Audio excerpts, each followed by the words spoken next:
네, 대장동 개발 특혜국이 정치권, 검찰, 뭐 기업, 뭐 언론 이런 쪽으로 계속 확대가 되는 모양새고요. 그 속에 여러 키맨들이 등장하고 있습니다. 저는 어제 박영수 특검하고 만났어요. 그래서 관련해서 나와 있는 여러 가지 의문들에 대해서 제가 직접 질문을 하고 직접 대답을 들었어요. 그래서 주진우 기자하고 오늘 전화 연결해서 대장동 사건에 대해서 이야기를 나누는 와중에 한번 인터뷰했던 내용하고 연결시켜서 질문도 한번 해보도록 하겠습니다. 자, 주진우 기자님 안녕하세요. 네, 안녕하세요. 네, 아침에 고맙습니다. 자, 우선 뭐 이제 이 얘기부터 시작을 하겠습니다. 주진우 기자가 과거에 대장동에서 있었던 조직폭력배가 연루된 폭력 사건을 취재했다. 오, 대장동 개발과 관련해서 조직폭력배와 관련된 취재가 있었다. 이거 상당히 궁금한 내용인데요. 자, 어떤 내용으로 취재를 지금 하셨다는 걸까요? 2010년 그리고 2013, 14년 그때였다고 생각이 드는데요. 제가 네네. 대장동에서 조직폭력배가 출연했다는 얘기를 듣고 제가 조폭 전문 아닙니까? 그래서 제가 갔었는데 네. 대장동 개발 사업을 하던 사람들이 있었습니다. 그래서 저축은행에서 돈을 많이 빌려다가 네. 대장동 대지 작업이라고 하죠. 그렇죠. 지주 작업이라고 하죠. 네. 네, 땅을 샀는데 그 많이 산 그 땅을 뺏기 위해서 거물 조폭들이 출연했다고 해서 갔었어요. 그랬더니 그 대장동 사업하는 사람들이 어, 조폭들한테 시달리고 있더라고요. 시달리고 있었는데 조금 있다가 보니까 네. 조폭들이 와서 이렇게 개발 사업에 조폭들이 끼는 거는 조금 아, 뭐 드물지 않은 예입니다. 그래서 이렇게 조폭들이 와서 활개를 치더니 조금 있다가 보니까 네. 검찰 수사가 시작돼가지고 오. 그 개발 사업을 하던 사람들이 많이 잡혀갑니다. 잡혀가고 네. 검찰 수사 선상에 올라요. 오. 그러더니 조폭이 와서 그 사업을 정리하는 게 아니라 검찰 수사로 어느 부분이 쭉 정리되더라고요. 누구는 구속되다 나와서 그리고 그 대장동 사업의 이권에 주도권을 쥐고 그리고 결국 다른 사람한테 넘어가고 그때 있었던 일인데 다른 또 이모 회장 그리고 그때 그 등장했던 인물이 정영학, 남욱, 김만배 이런 사람들입니다. 그러니까 2009년도부터 사실은 남욱 변호사가 지주 작업을 하는데 그 이제 개발 회사 대표하고 같이 일을 해요. 그 사람이 이제 이모 씨라는 사람이죠. 네, 같이 일을 하는 게 아니라 네. 그 C7이라는 회사 C7 그리고 회사. 대장 네. AMC라는 회사에서 그 남욱과 정영학을 그 고용하는 거죠. 그렇죠. 원래는 먼저는 처음에. 정영학이 먼저 들어왔고 그 다음에 남욱이 들어왔는데 이 사람들이 네. 새누리당 그러니까 국힘 사람들하고 친하다. 그리고 또 이 관계들 자기가 잘 푼다 해가지고 그래 그러면 고용할게 그러면서 계약을 맺고 네. 그래서 C7 대장 AMC에서 이모 회장이 고용한 사람들이 정영학, 남욱 그런 사람들입니다. 거기서 이제 이어집니다. 그러니까요. 자, 그래서 어쨌든 이 A라고 하는 사람이 이 부산저축은행으로부터 돈을 대출받는 그 역할에서 이제 중요한 역할을 했는데 1,800억 원 정도 이렇게 사서 20만 평 이상의 땅을 매입하고 있도록, 작업을 예. 했었죠. 네. 그렇죠. 자, 그런데 사실은 그 김어준 공장장이 이거 조폭이 원래 많이 끼는 사업인데 나무까지 구속시키면서 한번 쫙 검찰이 정리를 해준 거 아니냐, 청소해준 거 아니냐, 사실 이제 이런 의문을 좀 제기했어요. 그런데 지금 언제요? 주진우 기자가 얘기한 거하고 지금 맥락이 비슷하네요, 그러면? 김어준이 그렇습니까? 김어준이 저한테 좀 들었죠. 주진우 기자한테 들어서 그런 말을 저한테 한 거군요. 제가 2008년, 9년 그리고 2013년, 14년 그때 대장동에 다녔어요. 그리고 네네. 실제 뭐 네. 살해 위협을 받았다고 하고 벤츠 승용차가 덤프트럭에 박기도 하고 그리고 또 저는 굉장히 그 거물이라고 하는 사람들이 계속 쑥쑥 나오거든요. 그래서 그때 취재하던 얘기를 조금 했죠. 그래서 제가 어제 박영수 특검 만나서 그런 얘기도 있다 그랬더니 아유 말도 안 된다 뭐 이런 얘기를 하긴 했는데 이제 우리가 사실 보기에는 조금 검사들이 거기 껴가지고 한번 정리를 해줬기 때문에 그 소수에 남아있는 사람들끼리 그렇게 큰 이득을 볼 수 있었다. 이런 또 해석이 가능해서. 저는 또 그 점에 조금 주목하는 편입니다. 그래서 수원지검에서 네. 장찬우 지검장이 네네. 그때 그 수사를 하던 총책이었는데 그 그렇죠. 사람이 그 수사를 끝내고 나서 화천대유에 고문으로 와 고문으로 있지 들어오죠. 않습니까? 예. 네. 그리고 그때 그 당시에 곽상도 전 민정수석, 곽상도 의원의 역할에 대해서 굉장히 좀 주목하는 편입니다. 그렇죠. 자, 그런데요.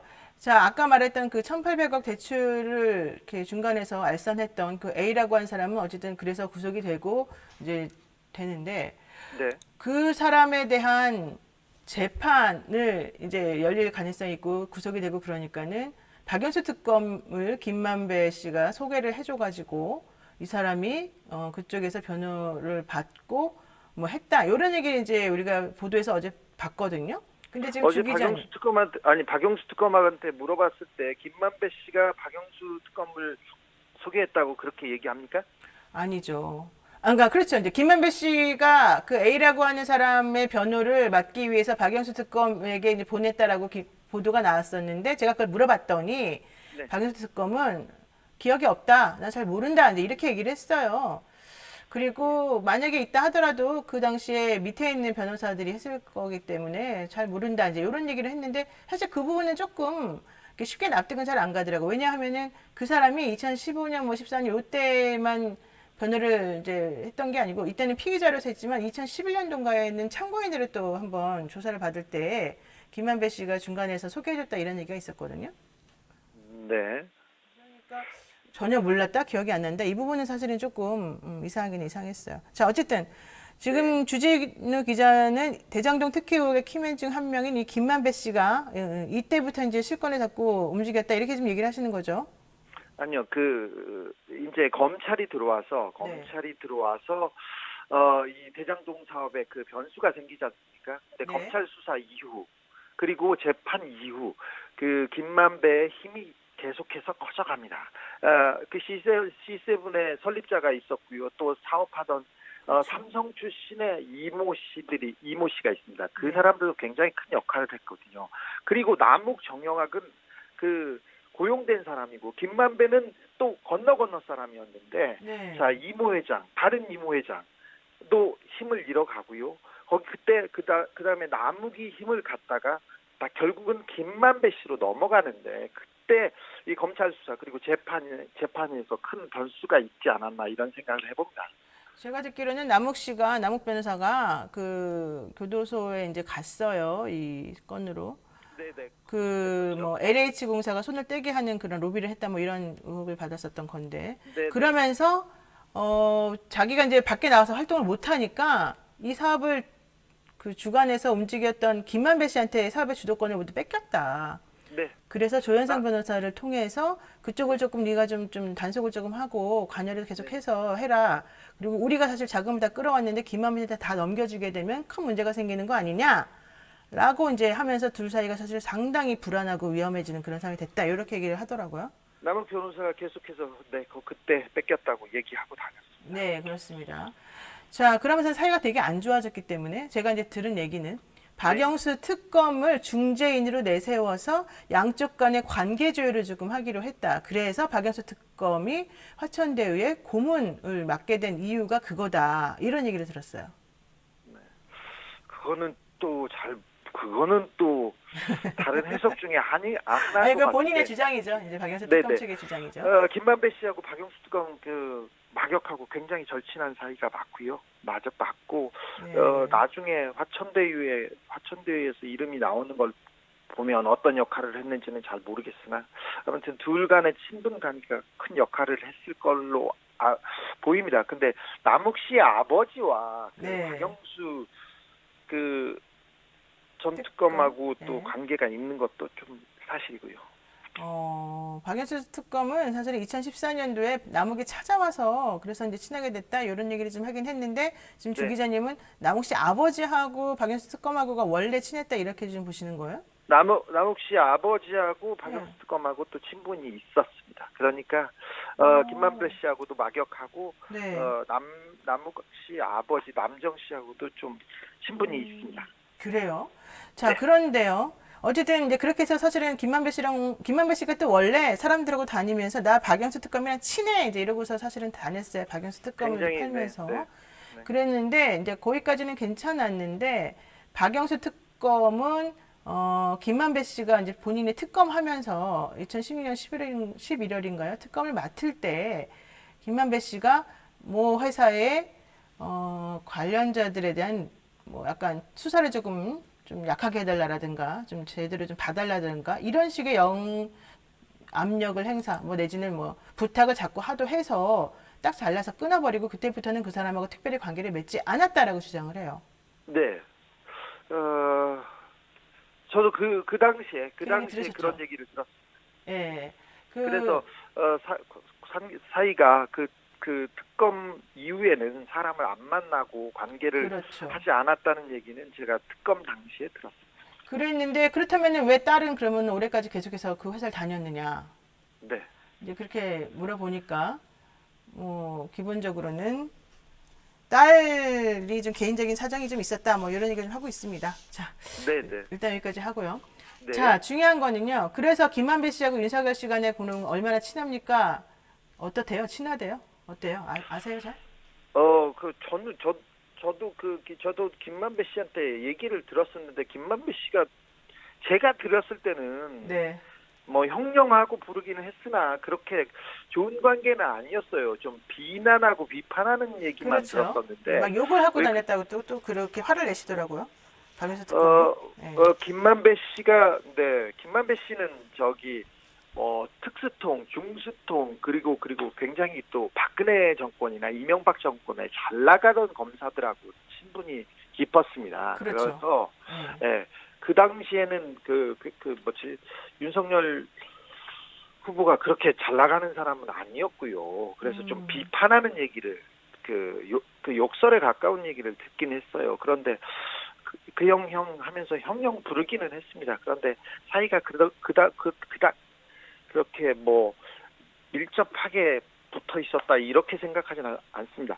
근데 곽상도 그리고 다른 지금 화천대유에서 나왔던 이름들 나온 검사들하고는 굉장히 친해가지고 네. 어떻게 다녔다 골프 치고 무슨 또 그런 얘기를 친분을 스스럼 없이 이렇게 과시하고 다녔습니다. 이분은 기자인데요. 내가 네. 어떤 검사하고 잘 알아 그 얘기를 이렇게 하고 다녔어요. 그런데 곽상도나 다른 김기동, 이동열 이런 사람들 박영수 이런 사람들 특검 그런 분들하고 굉장히 가까웠고요.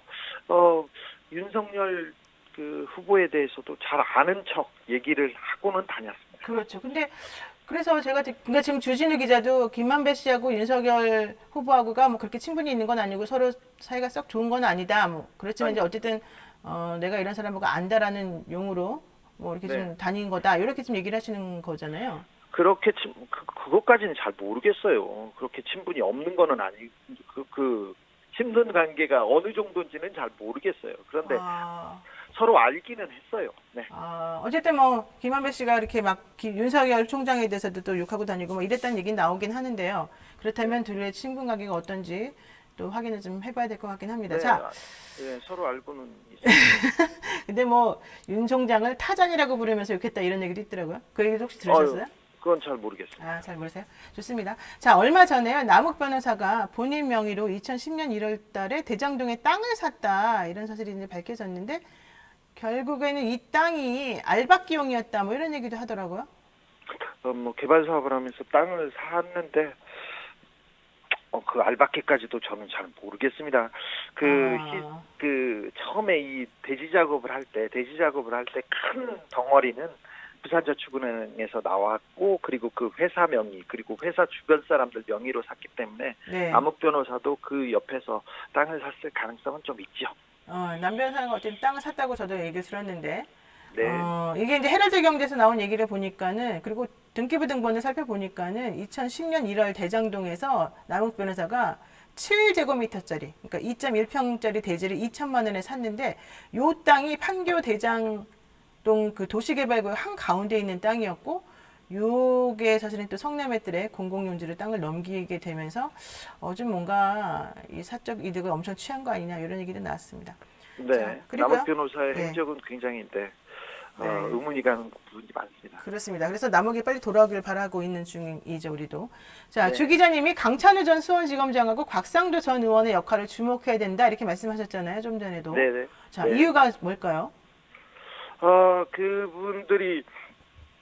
그분들이 저기 박근혜 정부의 핵심이었고요. 그리고 그분들이 움직임으로써 이 그 대장동 개발 사업에 조금 뭐라고 해야 되나요? 판도가 바뀝니다. 판도가 바뀝니다. 네. 곽상도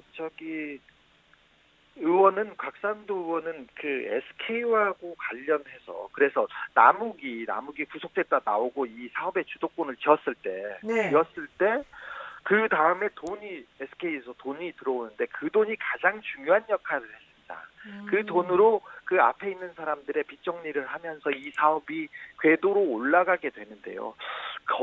그때 움직였던 그리고 이 사업에서 가장 큰 변수를 만든 두 사람이 저는 곽상도 또 강찬우 전 검사장이라고 보기 때문에 이 네. 사람들의 역할이 있었지 않나 생각합니다. 그리고 또 50억 원이 네. 곽상도 의원의 아들의 50억 원이 어떤 부분을 이렇게 어떻게 그 공원으로 이렇게 줬냐 이 부분에 대해서도 조금 고민해 볼 때 저는 그때 가장 중요한 역할을 할 때 어떤 모종의 역할을 하지 않았나 이런 생각도 해봅니다.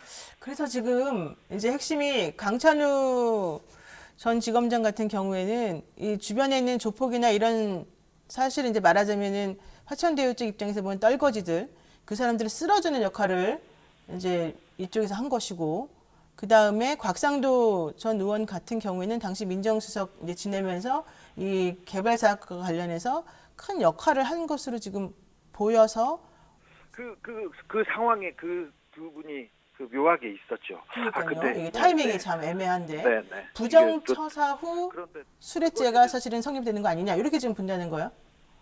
아무튼 떨거지를 쓸어버린다 이런 전문 용어를 막 팍팍 쓰시네요. 그리고 이 프로그램 엄청나게 깊게 들어가시는군요. 네. 네. 다른 우리가 수박 데하고 겉핥기 할 다르게 필요 없잖아요. 엄청나게 남들 다 아는 거예요. 엄청나게 파시는군요. 알겠습니다. 네. 예. 자, 그러면 엄청나게 또 깊게 대답해 주시면 됩니다. 네, 알겠습니다. 네. 자, 유동규 전 성남도시개발공사 기획본부장이 지난 3일에 뇌물 혹은 배임 혐의로 이제 구속이 됐습니다. 네네. 자, 이 사람이 이재명 지사의 측근이기 때문에 이재명 지사도 배임 혐의에서 벗어날 수 없다. 이게 이제 야당의 주장과 이낙연 후보 측의 주장 아니겠습니까? 너무 멀리 간 거고요. 아직 그건 거기까지는 성남에서 네. 개발 사업이 계속 있었고요. 네. 이재명 지사의 성남시장의 전임들은 3연속 구속됐습니다. 이대엽 씨가 이 사업 관련해서 굉장히 큰 의혹을 받았었고요. 그리고 네. 또 국회의원들도 마찬가지지 않습니까? 그래서 개발 사업이 있으면 공무원들 그리고 관련 부서나 누구가 이렇게 구속되는 일도 있었고 무리를 일으키는 일이 있는데 아직 성남시장한테 이렇게 가려면 조금 단계가 많이 남아있는 것 같습니다. 그래서 거기까지 가는 거는 조금 무리가 있고요. 좀 지켜봐야 되는 것 같습니다. 그래요. 그런데 그러면 유동규 씨가 이재명 지사의 측근인 거는 맞아요? 그건 전 잘 모르겠어요. 잘 몰라요? 네, 저는 유동규 씨는 못 봤습니다. 잘 모르겠습니다. 네. 잘 못 봤어요? 네, 처음에 사업을 할 때도 그렇고 취재 갔을 때도 이 부분까지는 나오지 않았고요. 네. 새누리당 주변의 국토위원 그리고 성남 주변의 의원들 그리고 그때 시의원들, 시의회 의장 이런 사람들이 주요 타겟이었는데요. 로비의 타겟이었는데 그게 이 대장동 사업의 주요 로비의 타겟은 거의 전직 국민의힘 사람들이었습니다. 새누리당 국토위원 그다음에 한나라당 한나라당 그 시의원 출신의 어떤 의원, 의장 그런 사람들이었어요. 네. 그래서 사실 어제 보도도 나왔죠. 뭐 의장한테 30억 줬다, 의원들한테 20억 줬다 이런 얘기 나오긴 했어요. 네. 자, 그런데요. 지난 29일 라디오 방송 하시면서 이재명 로비스트 관련 발언을 하신 걸로 알고 있는데 이게 또 삭제가 됐다는데 이건 무슨 말입니까? 저도 무슨 말인지 모르겠는데요. 제가 지금 최영일 네, 시사본부 씨 KBS 프로그램, 라디오. 네. 네. 아, 제가 인터뷰를 했는데 네, 네. 그런 의미의 인터뷰가 아니었어요. 제가 보기에 중학교 아니면 뭐 초등학교 고학년 수준만 되면 인터뷰를 보면 전혀 네. 그런 얘기가 아닌데 뭐 왜 그렇게 들었는지는 모르겠습니다. 어떤 사람이 어떻게 들었는지는 모르는데 네, 네. 네, 뭐 전혀 그런 취지의 인터뷰가 아니었어요. 인터뷰를 한번 들어보세요. 이게 들어보셨습니까? 삭제가 돼가지고 저희가 근데 이제 좀 아니요, 원래 좀 삭제되지 확보를 한 않았어요. 내용을 보면 네. 한번 제가 한번 읽어드릴 테니까 한번 들어보세요. 그 주진우 기자가 이렇게 말하죠. 이분도 좀 윤리적으로 부도덕해서 제가 이름을 이야기하겠습니다. 배성준 씨가 김만배 씨를 끌어들였습니다. 처음에는 이렇게 얘기를 했고요.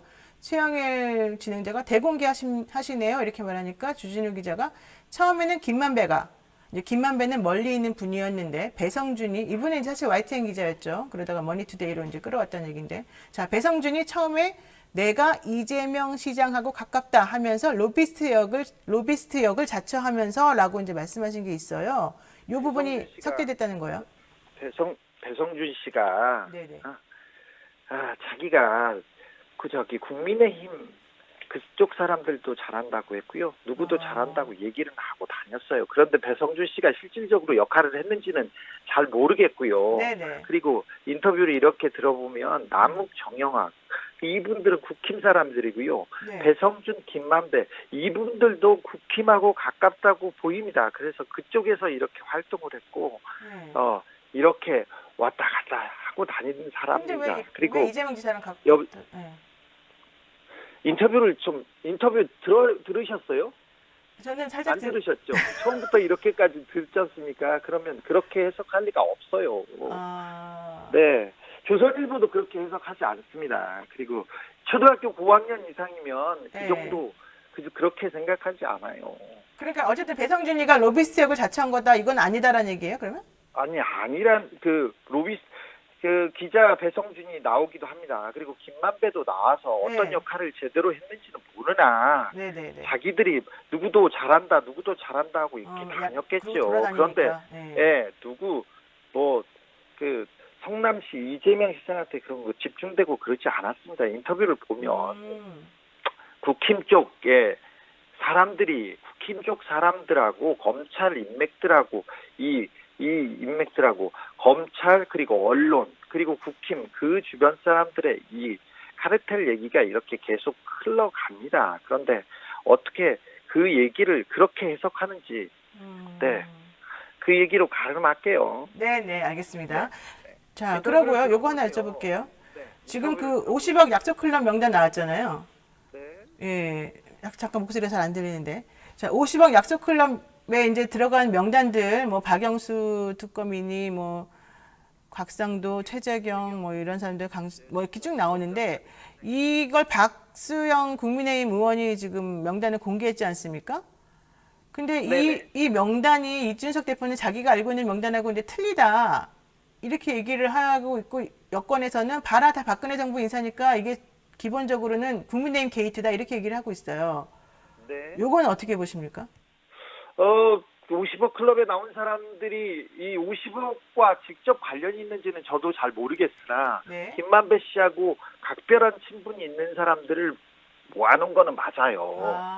그리고 또 국민의힘 때 그러니까 박근혜 정부 때 가장 힘을 쓰던 사람들이었고 네네. 그리고 어찌 보면 김만배 씨나 그 남욱 씨 그 일당이 가장 집중하던 사람들이었고 그런데 이분들이 50억 그 클럽 50억하고 실질적으로 관계 있는지까지는 아직 드러나진 않았으나 그분들이 그 사업자들 남욱 씨나 김만배 집중 타겟이 됐던 것은 분명합니다. 그리고 가장 많이 그 사업에서 이름이 올라오기도 했었어요. 네. 그런데 돈과의 관계는 잘 모르겠으나 아무튼 그래서 관련성을 조금 더 취재해봐야 된다고 생각합니다. 네, 마지막 하나만 질문하고 정리하겠습니다.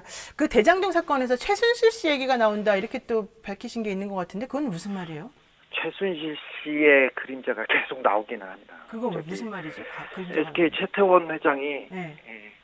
사면을 받습니다. 박근혜 네. 정부 기간에. 그때 그 사면은 최순실 씨의 사면이었어요. 최순실 씨와 최순실 씨 주변 사람들은 그 사면에 대해서 잘 알고 있었습니다. 네. 그리고 곽상도 전 민정수석은 박근혜 정부 초기 그 민정수석이었어요. 그리고 그 다음에서도 역할을 크게 했었고요. 네. 그리고 또 최순실 씨의 변호사가 거기에서 네, 나오지 이재경. 않습니까? 네. 이경재 그리고 변호사. 예. 또 최순실 씨하고 가까운 사람들이 몇 명 또 나와요, 그 주변에. 그런데 그 최순실 씨의 그림자가 아른아른 거리는데 네. 정확하게 어디서 어떤 역할을 했는지는 지금 그 취재가 잘 안 되고 있습니다. 거기까지는 아직 확인해서 얘기할 수준은 아닌데 SK가 움직였을 때 어떤 역할을 했었는지 SK가 초기에 최순실한테 로비를 집중합니다. 그래가지고 체육연맹도 하나 이렇게 맡아줬고요. 그리고 고용태 씨가 그때 특검이 막 수사할 때 그 당시에 최태원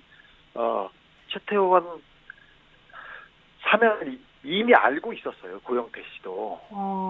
그리고 그 SK 어떤 사업가들이 어디에서 어떻게 움직였는지 그 동선까지는 거의 조금 취재가 됐는데 네. 명확하게 이분이 어떤 역할을 했는지는 잘 모르겠습니다. 아무튼 여기저기에서 최순실 씨와 가까운 사람들이 대장동 주변에서 조금 나와요. 네. 그 부분은 좀 취재를 해서 제가 주진우 라이브에서 또 다른 데에서 또 얘기하겠습니다. 네, 다음에 그럼 취재 더 해주시고 저한테 얘기 좀 해주시기 바라고요. 어쨌든 SK 측에서는 전혀 사실 무근이다 이런 얘기 지금 하고 있습니다. SK 입장에서는. 네, 좋습니다. 노영의 뉴스인사이다 주진우 기자랑 함께했는데요. 정말 시간이 훌쩍 가버렸습니다. 일단 오늘 인터뷰는 여기서 마무리를 지어야 될 것 같습니다. 주 기자님 고맙습니다. 네. 네, 자 노영의 인사이다 뉴스인사이다 잠시만 기다려주세요. 다음 코너 진행하겠습니다.